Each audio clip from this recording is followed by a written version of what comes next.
Mga ka-sports, mainit na balita ngayon sa Southeast Asia basketball scene. May kumakalat na tanong, may naturalized na ba ang Thailand? Papalag ba ang Gilas Pilipinas sa bagong Thai 12? At habang nag-iingay ang fans, isang malaking good news ang dumating. Umangat na naman ang ranking ng Gilas sa pinakabagong FIBA World Ranking. Kung trip mo po ang ganitong content, pa-follow at pa-subscribe na din. Tara, simulan na natin. Sa mga nagtataka, opo, historically meron. May mga foreign-born players na nagka-Thai citizenship tulad ni na Freddie Lish, isang US-born sharpshooter, at Moses Morgan, isang another US-born Thai pro. Pero hito ang twist, sa 2025 SEA Games, strict ang FIBA eligibility.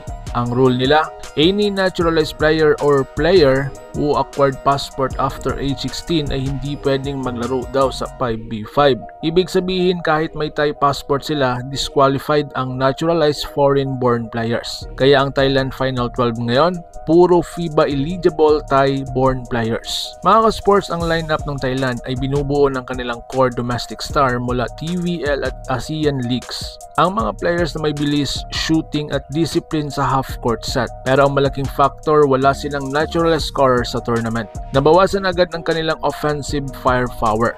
So ngayon mga ka-sports, Gilas Pilipinas 12 versus Thai 12. Kung ihahambing natin mga ka-sports, ang Gilas Pilipinas mas malaki, mas athletic, mas malalim ang bench. Ang Thailand naman mas cohesive pero kulang sa size sa international experience. Kung may naturalized sana sila, baka mas dikit po ang laban. Pero ngayon, dahil sa strict FIBA rules, Gilas pa rin ang malakas sa paper. Ngayon mga ka-sports, ang Gilas umangat sa FIBA World Rankings. Ito ang magandang balita dahil po sa sunod-sunod na panalo ng Gilas at solid sa international performances, umangat ang Pilipinas sa latest FIBA World Ranking. At hindi lang basta umangat, number 4 na ang Pilipinas sa ASEAN region at isa sa pinakamabilis umangat sa buong Asia Pacific. Isipin mo habang ang Thailand ay nagsisikap sa eligibility rules, Gilas naman ay lalo pang lumalakas at tumataas ang global standing. So mga ka-sports, malinaw ang sagot. May naturalized players po ang Thailand pero hindi sila pwedeng gamitin sa SEA Games 2025. At dahil dito, mas lumakas ang tsansa daw ng Gilas Pilipinas na makuha natin ulit ang gold. Kayo mga ka-sports, ano po sa tingin ninyo?